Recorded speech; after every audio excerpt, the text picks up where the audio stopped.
Today I'm going to talk with you about peptides and losing weight. I'm Catherine Hermes, and I'm the owner of SRQ Med Spa.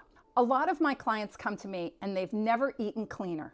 They've never exercised more, and they've never struggled so much to lose weight. So the question is, what's going on?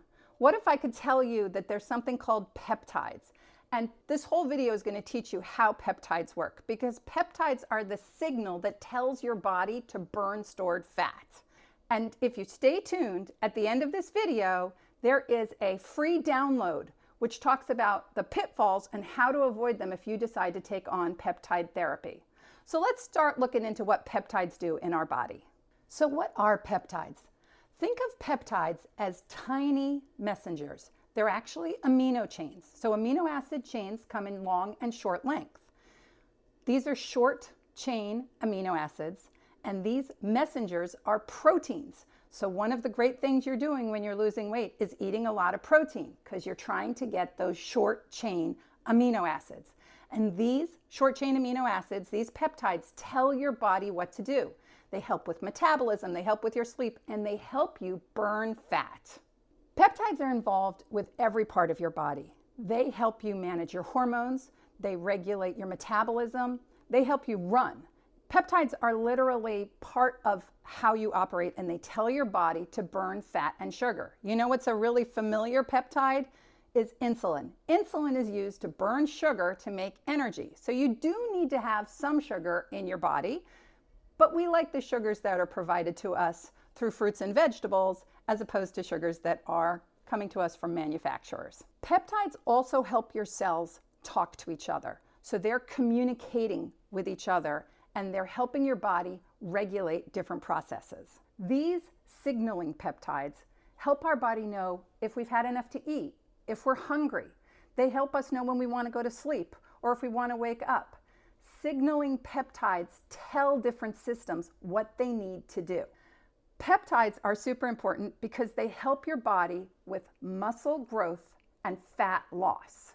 So the human growth hormone, which is a peptide that you make every night when you go to sleep, is helping your body make muscle and burn fat. That's why when you wake up in the morning, you often weigh less. Thinking about some of the peptides for weight loss, one of the warnings out there is that you're going to lose muscle. And you will lose muscle if you don't exercise. So definitely doing those weight-bearing exercises is super important to continue with that muscle growth. Peptides even control our emotions. There's a peptide called endorphin. So endorphins make you feel good. So if you've had a great workout, or you've gone for a run, or you've seen your child playing and you feel good, that's the peptide endorphin that is working inside your brain and helping you feel better. So it makes a lot of sense that scientists are now looking at peptides as a way to solve different problems, different things that are going on in our body.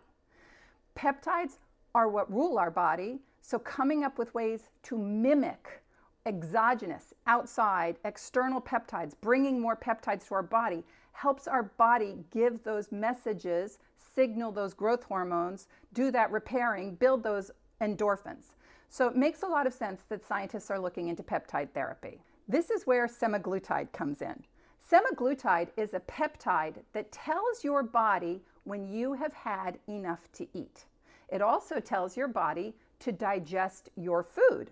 Another thing that semaglutide does is that it tells your body to burn stored fat. So a lot of the times when our patients get their semaglutide shot, the next day or 2 days later, they've actually lost some weight.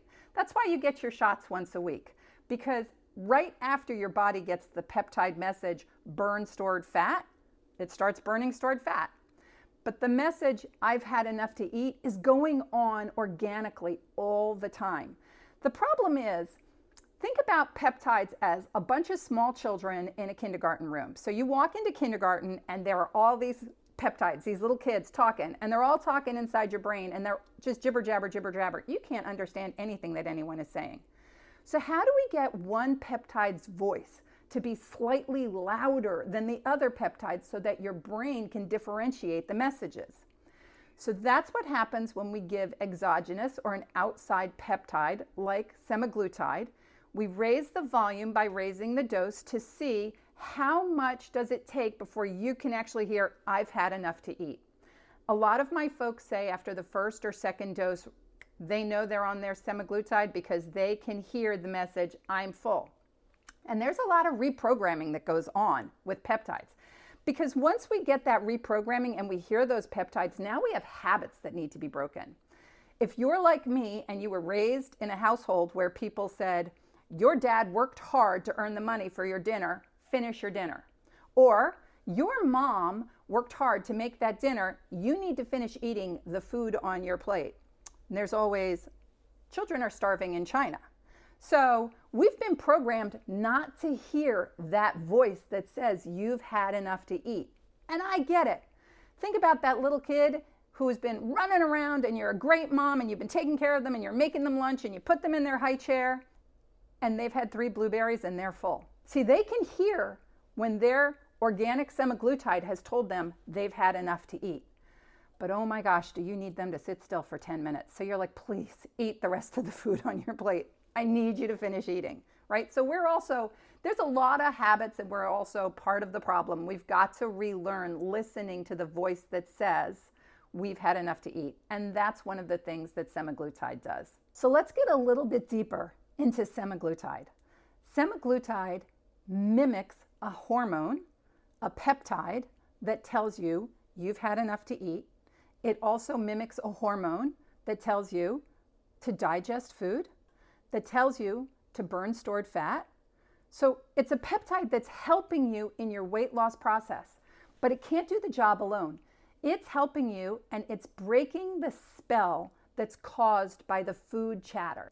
See, I'm a big believer that there's stuff in our processed food that's a preservative or a food coloring, but it's making us hear food chatter in our brains. So one of the other things we have to do when we've got this peptide that's telling us we're full is take advantage of the opportunity to change our diet.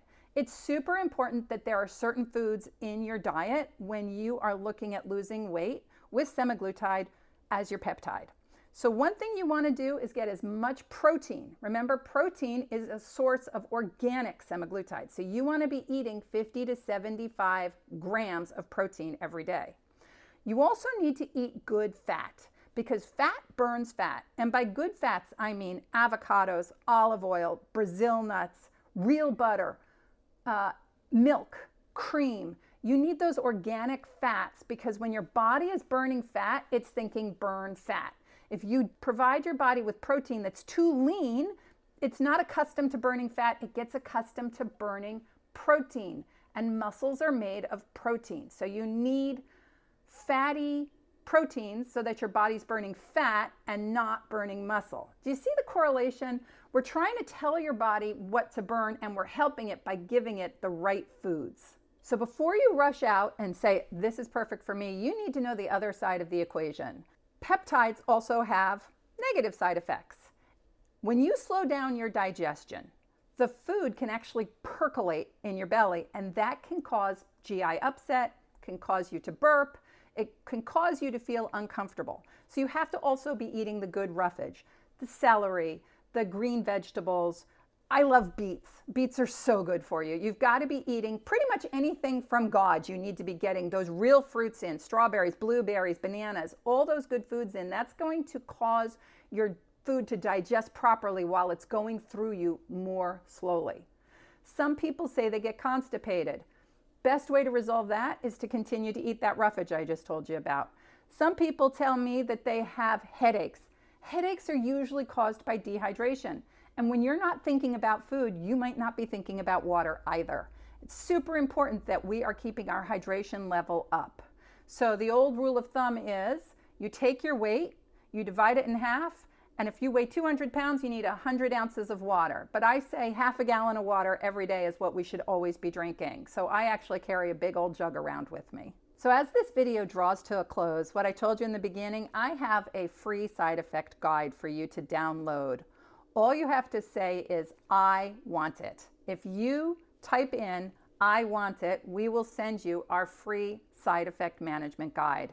And we will help you with your weight loss with that semaglutide. Because coaching and knowing the truth is part of how you will be successful with your weight loss using the peptide semaglutide. Thank you so much for watching our video. Please subscribe to the channel. Feel free to follow us on Instagram, SRQ_med_spa, where I will continue bringing all kinds of great information to you. In addition, you can check out our website, srqmedspa.com.